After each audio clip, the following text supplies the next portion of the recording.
In a quiet, dimly lit examination room, the world of acclaimed actor Ben Affleck seemed to stop entirely. The gentle hum of the hospital machines, the sterile scent of the air, and the weight of the doctor's silence created a pressure so intense that even breathing felt impossible. Moments earlier, Ben had walked in hopeful, anxious, yes, but confident that things would turn out normal.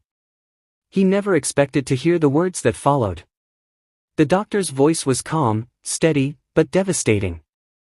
"Ben, the results came back. And I'm afraid it's cancer." For a long moment, Ben didn't move. He didn't blink. He didn't even seem to breathe. His eyes stayed locked on the doctor, as though waiting for a punchline that never came.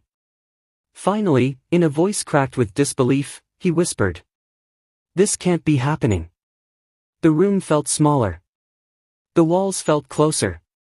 Every sound around him faded until all he could hear was his own heartbeat pounding in his ears. His entire life, his children, his work, the people he loved, flashed before him in a single overwhelming rush.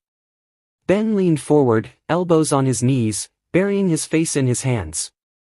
The man who had conquered Hollywood, who had overcome addiction, who had rebuilt himself more times than most people ever have to, suddenly felt powerless.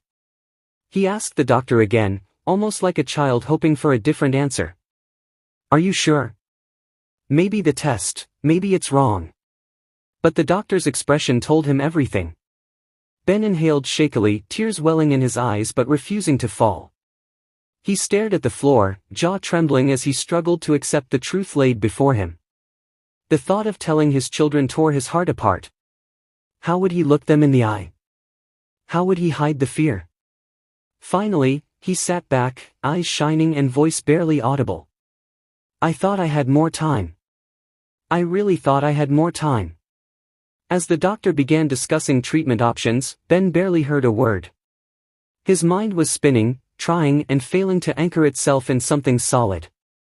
His hands shook uncontrollably. Every breath felt heavy.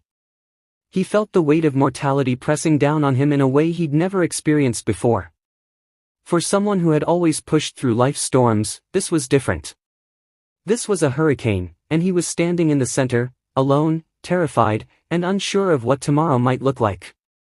When he finally walked out of the room, he paused in the hallway, leaning against the wall as a single tear slid down his face.